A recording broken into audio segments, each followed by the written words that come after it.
မင်္ဂလာပ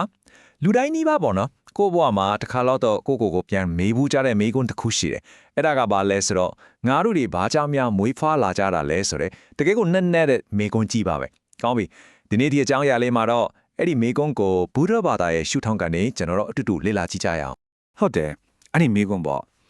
ငါတို့ဘာကြောင့်မွေးဖွားလာကြတာလဲတကယ်တော့လေဒီမေးခွန်းကဘဝရဲ့အနှစ်သာရကဘာလဲအတိတ်ဘက်ကဘာလဲဆိုတာကိုသိချင်တဲ့စိတ်အဲ့ဒီလိုရှာဖွေချင်တဲ့စိတ်ကနေထွက်ပေါ်လာတာပါဆိုတော့ဒီနေ့ကျွန်တော်ရဲ့ဆွေးနွေးမှုကလည်းဒီအကြောင်းအရာကိုပဲအဓိကထားတော့မှာဖြစ်ပါတယ်ကဲပထမဆုံးအမိုင်းနေတယ်ပေါ့နော်ရှူထောင်းတဲ့နေထွက်ချွန်းဟုတ်ပဲဒီမျိုးကိုတိုက်ရိုက်မဖြေခင်မှာလဲကျွန်တော်ရဲ့တွေးပုံတွေးနည်းလေးကိုနည်းနည်းလေးပြောင်းကြည့်ဖို့ဥပမာလေးတစ်ခုနဲ့စလိုက်ရအောင်ဆိုတော့လေငါတို့ဘာကြောင့်မွေးဖွားလာတာလဲဆိုတဲ့မေးခွန်းကိုခဏလေးပေးဖက်ထားလိုက်အောင်အဲ့ဒီအစားဒီမေးခွန်းလေးကိုရင်ဆုံးစဉ်းစားကြည့်ကြအောင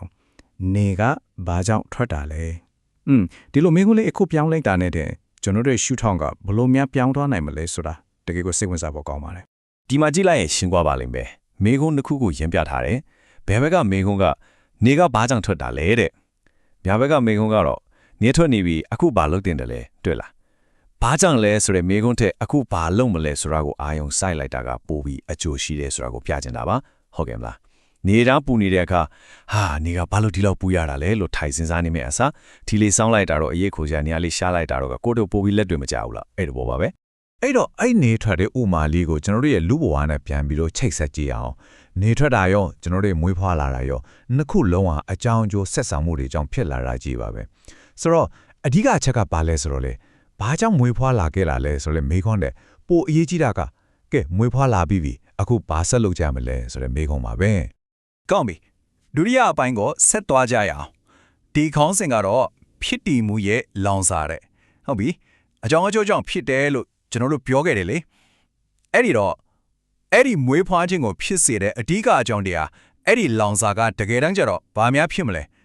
ဘုံသားရဲ့ဒေသနာတော်ရစပိလိလာကြည့်ကြရအောင်ဒါဆိုရင်မေးစရာရှိလာပြီအဲ့ဒီပြန်လည်မွေးဖွားခြင်းကိုဖြစ်စေတဲ့တန်တရားကိုလည်းပတ်စေတဲ့လောင်စာဆိုတာတကယ်တော့ပါလေတကယ်တော့လေဒီမေခွန်းကမြတ်စွာဘုရားကိုတိုက်ရိုက်မေးလျှောက်ခဲ့တဲ့မေခွန်းတစ်ခုလေးဖြစ်ပါတယ်အဲဒီတော့အဖြေကလည်းရှင်းရှင်းလင်းလင်းရှိပြီးသားပါပဲအဖြေကတော့တလုံးတည်းပါပဲတနာတဲ့ဟုတ်ပါတယ်တနာပါဠိလိုတန်းဟာပေါ့နော်မြန်မာလိုဆိုရင်တော့တမချင်းလူချင်းကောင်းတာချင်းတခါတလေငတ်မှုချင်းလိုတော့ဘာသာပြန်ကြပါတယ်ဘုရားရဲ့ဒေသနာတော်အရာဆိုရင်အဲ့ဒီတနာကပဲဘဝတန်တရားဆိုတဲ့စက်ဝိုင်းကြီးကိုဆက်ပြီးတော့လေပတ်နေအောင်မောင်းနှင်ပေးနေတဲ့အဓိကတွန်းအားအဓိကလောင်စာဖြစ်ပါတယ်ကဲဒီဖြစ်တည်မှုကွင်းဆက်ကဘလို့အလုတ်လုတ်တလဲဆိုတာကိုအဆင့်၄ဆင့်နဲ့ရိုးရိုးရှင်းရှင်းလေးကြည့်ကြည့်ရအောင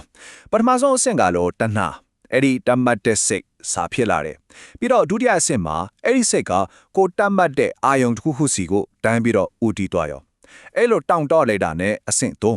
ဘဝအတ္တတစ်ခုဘဝဆိုတာဖြစ်ပေါ်လာပါတယ်နောက်ဆုံးအဆင့်လေးမှာတော့အဲ့ဒီဘဝအတ္တအတွက်ခန္ဓာကိုယ်အတ္တအတ္တပေါ်တစ်ခုကိုရရှိသွားတော့တာပါပဲဒီကွင်းဆက်အတိုင်းပဲတန်တရားကရှေ့ကိုဆက်ပြီးလဲပတ်နေတော့တာပေါ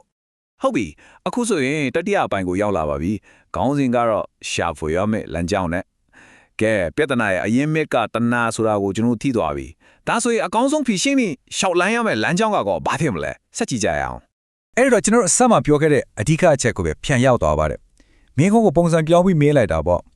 ့ငါဘာကြောင့်မေးဖွားလာခဲ့တာလဲလို့မင်းနေမဲ့အစားကဲမေးဖွားလာပြီပဲအခုဘာလို့တာကအကောင်းဆုံးဖြစ်မလဲဆိုတဲ့မေးခွန်းက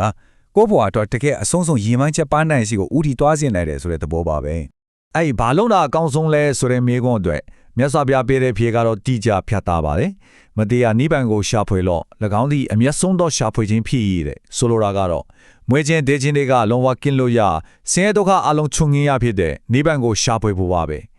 လူဘဝတစ်ခုရလာတဲ့အခါမှာလှုပ်ဆောင်တဲ့အမျက်ဆုံးသောရှာဖွေခြင်းဟာဒါပဲဖြစ်တယ်လို့ကိုရိုတိုင်းမင်းကြပြတာပါဒီလမ်းကြောင်းကဘာတော့ဒီလောက်တန်ဖို့ရှိရလဲဆိုတော့အချက်၃ချက်ရှိပါတယ်ပထမတစ်ချက်ဒါကကျွန်တော်ရဲ့ဘဝကိုတိကျတဲ့ရည်ရွယ်ချက်တစ်ခုပေးတယ်ဒုတိယတစ်ချက်ကတော့အရှိမပြောခဲ့သလိုပဲဒါဟာအမျက်ဆုံးသောရှာဖွေခြင်းမလို့ပါနောက်ပြီးနောက်ဆုံးချက်ကတော့ဒီလမ်းကိုလက်မှာတာလူဘဝကိုရလာတဲ့အခွင့်အရေးကြီးကတကယ်ကိုတန်ဖို့ရှိသွားမှာဖြစ်ပါတယ်ပြောရရင်ဒီလမ်းကြောင်းကိုရှောင်လန်းခြင်းအပြင်လူဖြစ်ရခြင်းရဲ့တကယ်နဲ့တာယာတကယ်တန်ဖိုးကိုအပြေအထုံးချရရောက်တယ်ဆိုတဲ့သဘောပါပဲကဲဒီလောက်မြင့်မြတ်တဲ့ခီးလန်းစီကိုတွားဖို့အတွက်ဆိုရင်ပထမဆုံးခြေလှမ်းမှာပါဖြစ်မလဲအဲ့ဒါကတော့အရိယသစ္စာ၄ပါးအရိယစကြာဤလို့ခေါ်တဲ့သစ္စာ၄ပါးတရားကိုကောင်းကောင်းနားလည်ဖို့ပါပဲဒီတရားတော်က ဆင်းရဲခြင်းရဲ့သဘောတဘာဝကနေစပြီးတော့အဲ့ဒီဆင်းရဲတွေအဆုံးတရားလမ်းကိုညွှန်ပြပေးတဲ့အခြေခံအကြဆုံးမင်းတရားတွေပဲဖြစ်ပါတယ် ဒီနေ့ဆွေးနွေးမှုကိုအဆုံးသတ်တဲ့အနေနဲ့ကျွန်တော်တို့ကြင်ကြင်ပြောခဲ့တဲ့အဓိကမြေခွန်းလေးတစ်ခုကိုပြန်ပြီးတော့စဉ်းစားဆင်ခြင်ဖို့ထားခဲ့ချင်ပါတယ်။မွေးဖွားလာပြီးတဲ့နောက်ဘာလို့တာကအကောင်းဆုံးလဲဟုတ်ပါတယ်ဒီမြေခွန်းရဲ့ဖြေကတော့တယောက်နဲ့တယောက်တူချင်မှတူမှာပါ။ဒါပေမဲ့ကိုယ်ဝိုင်းဖြေကိုရှာဖွေတွေ့ရှိဖို့ကတော့လူသားတယောက်အနေနဲ့ကိုယ့်ဘဝအတွက်ကိုယ်တိုင်လှုပ်ဆောင်ရမယ်အရေးကြီးဆုံးကိစ္စတစ်ခုပဲဖြစ်ပါလိမ့်မယ်။